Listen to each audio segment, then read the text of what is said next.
everyone, welcome to my channel. Welcome back if you've been here before, and welcome to my channel if you are new.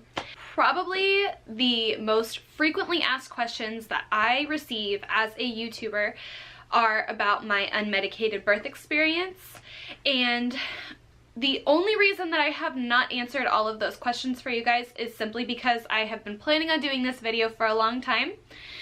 So this will probably end up being a two-part video. I want to first share with you some of the tips that I personally used in my birth experience to go unmedicated. And then my second video is going to be more of a Q&A to answer some of those questions that y'all have been asking me. To start off, I do want to say that my first two children were born with an epidural. My third birthing experience, was my first and only experience delivering without the epidural. I can link my video,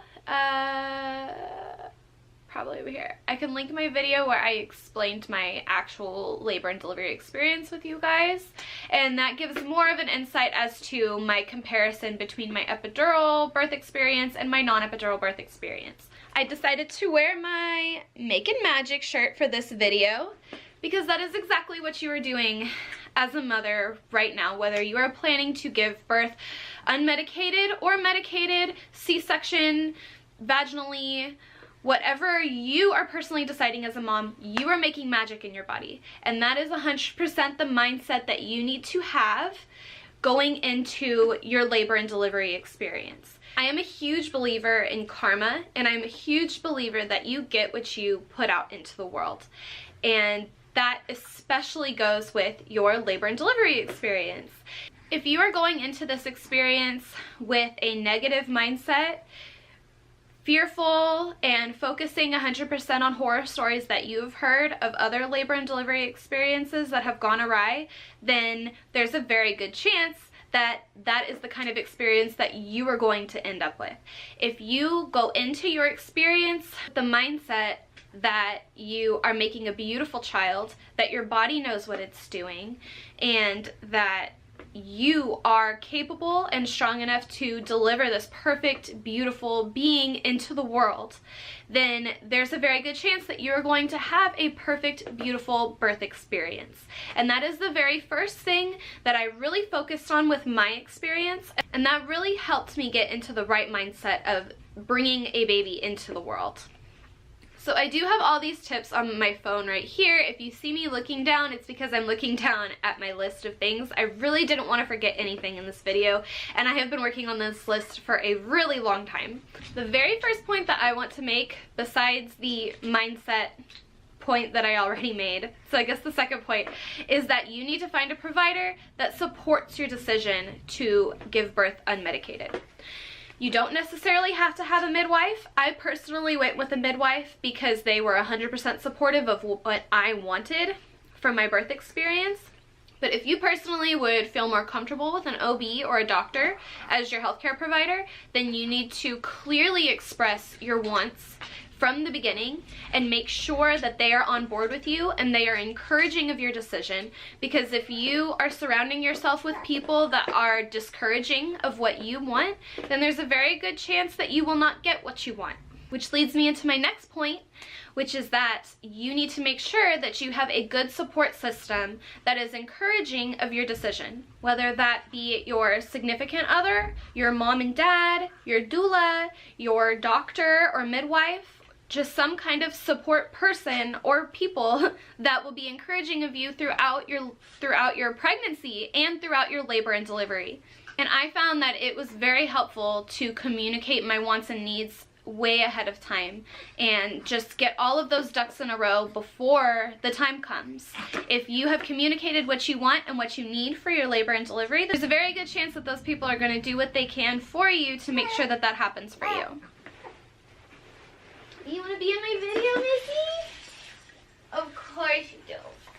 Miss Henley wants to join us for this video, and that is a-okay with me. Another good tip is to take a birthing class. I highly, highly recommend to take a birthing class. Whether this is your first, second, or third, fourth, fifth born child. I personally did not take a birthing class until my third child, and I know that I didn't have unmedicated childbirth with my first two, but even though I had chosen to have an epidural from the very beginning with my first two, I still would have highly benefited. Would have been a good choice for me to take a birthing class with my first two. And they do have birthing classes for low-income families. We personally are a low-income family, and we found a birthing class that was just perfect for us. So you don't have to have $1 million to hire a doula and a midwife and have an unmedicated childbirth and take a birthing class. You can be low income and still make these decisions for yourself and your family. My next tip is to hire a doula. I did have a good support system. Not only are my parents on board with my decision to give birth without an epidural, my husband was also on board with my decision, and my healthcare provider was as well. At the same time, I still feel like hiring a doula was an amazing decision for me to make, because my doula had a lot more insight as to things that I would possibly want or need in order to accomplish my goal.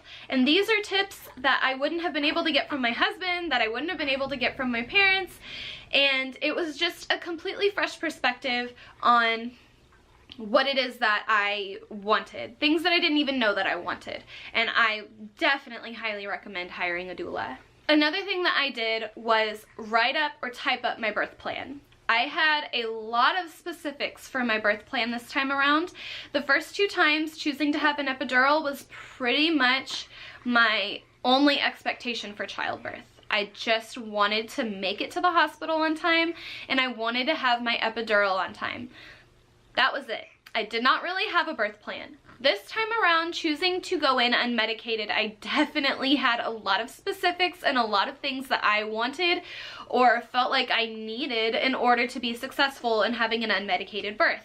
And having those things written out and typed out and communicated with my midwife and my doula and my husband, and being able to hand that sheet of paper to the nurses when I got there made everything so much smoother. And I didn't have to answer a bunch of questions. I didn't have to stop anybody from doing anything that I wasn't comfortable with.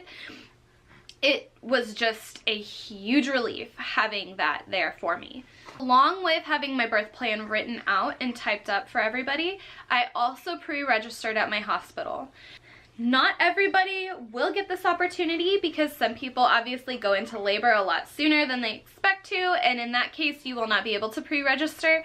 But I personally went into labor at 39 weeks, and having given birth at 38 weeks my first time around, I was registered at the hospital before 38 weeks, and that made my entrance to the hospital a lot smoother. They already had all of my information and entered into the system, and I was able to get in and get a room pretty quickly.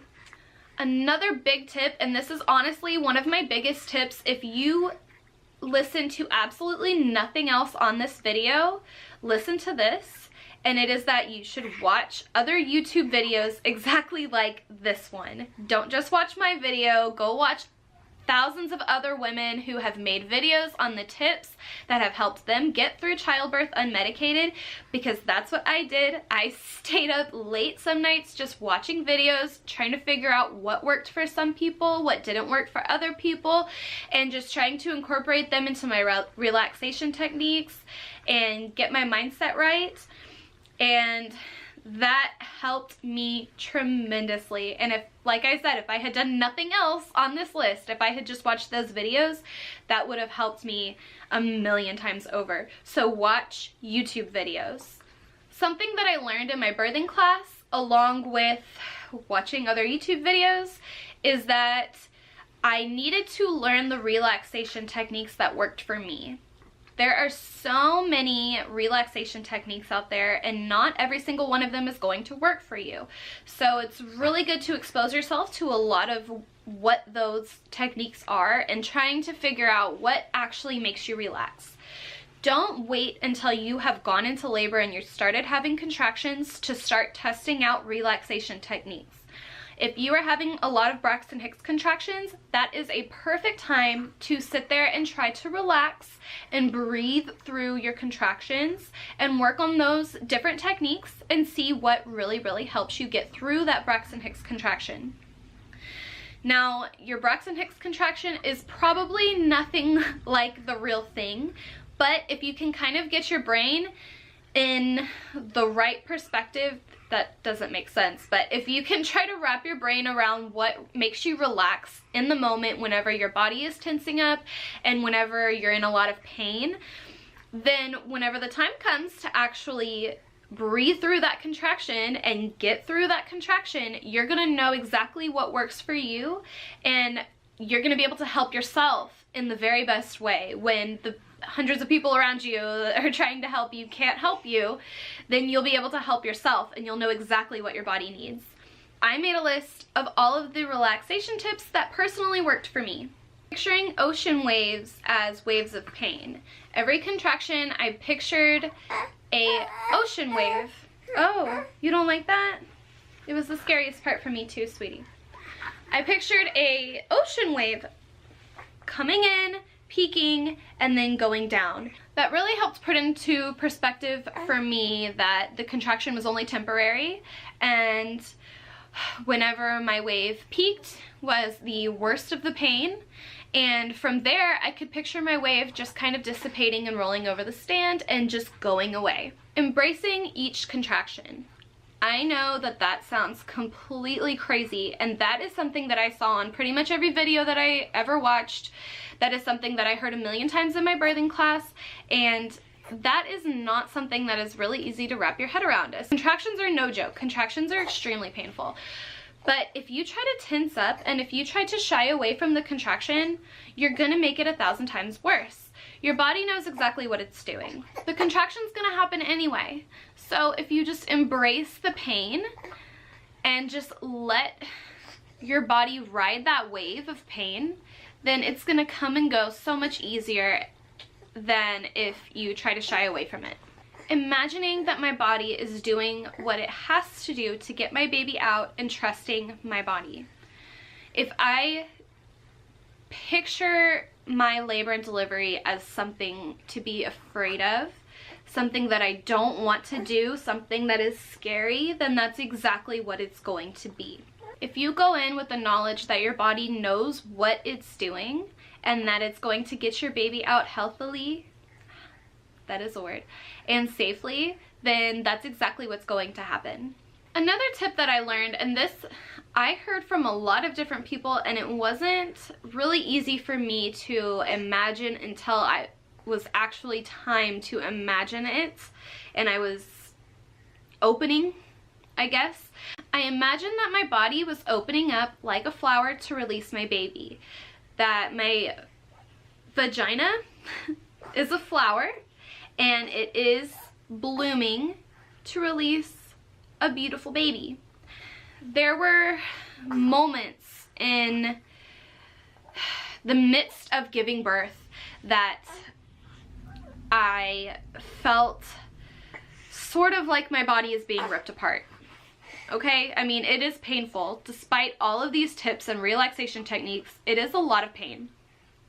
But I tried to imagine, like I said, that my body is a flower and it is opening and that my baby is going to be at the center, and it kind of gets my brain back into the perspective that this is magical and this is beautiful and that I'm doing something incredible, that my body is amazing, because our bodies really are amazing. And it, like I said, if you picture that you are doing something incredible, then you will be able to do something absolutely incredible. Another thing that you need to do is you need to really utilize those moments in between contractions to get your head back in the game. When you're going through a contraction, there are times where you're probably going to be thinking that you can't do it, that it's really, really painful. But if you kind of scratch that way of thinking and think more that the contraction is temporary and then it always ends, and then you have some moments in between the next contraction, you need to revel in those moments. I am so serious. Use those moments to prepare yourself for the next contraction, and don't sit there and count contractions. Don't sit there and think about how many contractions you've already been through and how many contractions you're about to go through. Just get your head back in the game. Find your peace and get back into a more relaxed state that can gear you up for the next contraction, I guess. Just utilize those moments in between contractions. That's what I'm trying to say.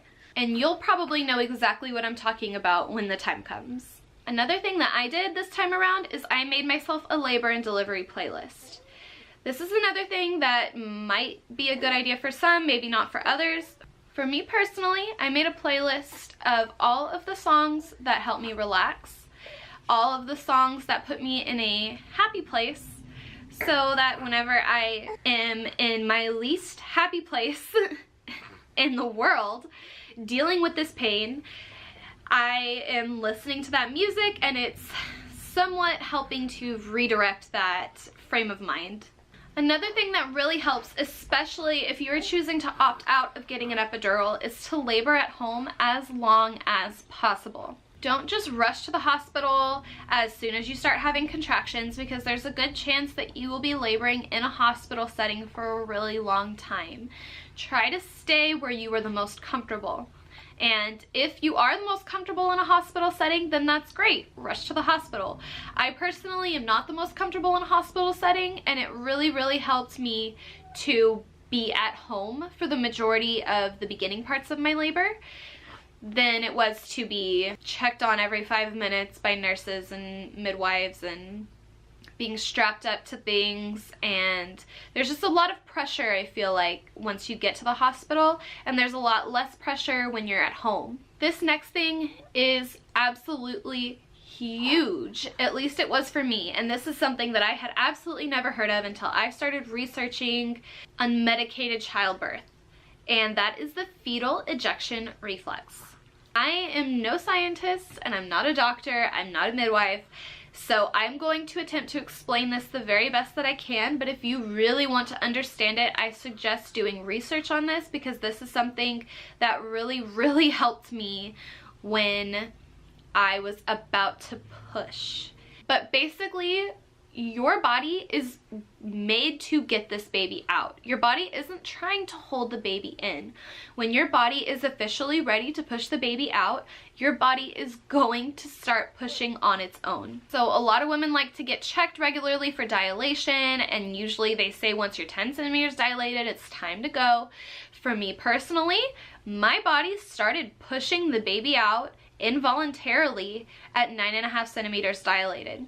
And I am telling you, I was not trying to push, my body was doing it on its own. And it is a really crazy feeling, but I feel like if I had started trying to push, not that I would have because I was 9.5 centimeters dilated, but if I had started trying to push the baby out before the fetal ejection reflex, it would have been 1,000 times harder and probably a lot more painful, with a lot greater risk of intervention than it was when my body was already trying to push the baby out on its own. When you've been in labor for a really long time and your body is exhausted, it is so helpful that your body actually does know what it's doing, and it's going to try to push that baby out on its own. Diffuse lavender essential oil. If you have a diffuser, or if you know someone who will let you borrow a diffuser, diffuse lavender oil, because that helps you relax. And if you're a non-believer in essential oils, then obviously scratch this point, but I don't know why you're even trying to do this without essential oils. It helps me so much to just relax. Staying upright, bouncing on a birthing ball, walking, squatting, anything that kind of keeps you upright. Like your baby is trying to come down out of you. If you are laying down a lot, then you're laying horizontally and your baby can't come out as easily as if you are squatting or walking, or, you know, in the right position for your baby to come down and out. So I know that for me, there was a point in time where I just wanted to lay down. Like, I was in so much pain and it was getting really overwhelming, and my body had been doing so much work for such a long period of time, and I wanted to lay down, and I did lay down. But let me tell you, that intensified the pain so much. And it didn't last very long before I got right back up, and then my baby was pretty much born within the next 10 minutes of that. So If you are staying in the right position for your baby to come down and out, then you know that you're definitely helping your body along and you're helping your baby along. Try to keep yourself and your mind occupied as much as possible. And for me, having conversation in between contractions really helped. Trying to not so much to focus on each contraction and the contractions that you have to look forward to and whatever pain you're going through at that particular moment in time. Anything that can distract you while you still feel capable of being distracted. I have seen a lot of videos of women who like to dance through their labor and they have babies in like 3 hours or something like that. That is something that I personally couldn't do. However, if you can do something like that, I think that is fantastic. Not only does it keep your mind occupied, but it keeps you upright, it keeps you moving, and you are basically working your baby out of you. The very last thing that I have on my list is to breathe. And I don't know why that's the last thing on my list. It probably should be number 1 on my list, but it's just the thing that I wanted to close with. Just be sure that you are breathing through your contractions. Breathe slowly. If counting your breaths is something that helps keep your mind occupied and away from the pain, then counting your breaths is a good thing, because then you're making sure that you are breathing, and once again, you're occupying your mind. You're keeping distracted from the pain that you're going through. If you hold your breath and you tense up throughout your contraction, then it's gonna be a hard time. You're gonna have a bad time. It's not gonna feel very good. And it doesn't feel very good, but it's gonna feel 1,000 times worse if you're tensing up and if you're shying away from the pain. And I believe that is all the tips and tricks that I have for you guys. Once again, those are the things that worked for me. Some of those may not work for you, and that's totally fine, but like I said, go watch other videos. I will look for some of the videos that I watched. I don't know if I'm able to find every single one of them for you guys, because I watched a lot of videos on this, but I will link some of the videos that helped me down below, so that if this video wasn't very helpful for you, hopefully one of those videos down there can be a little bit more helpful for you. Wow. Repetitive much? Thanks for watching this video, guys. I really hope that this helps you get in the right mindset to have your baby unmedicated. If it did, please give it a big thumbs up, and I will be sure to make more videos like this for you guys. And stay tuned for my part 2 of this video series, where I answer some of the questions, the many questions that I have been asked on unmedicated childbirth. Thanks for watching. Bye, guys.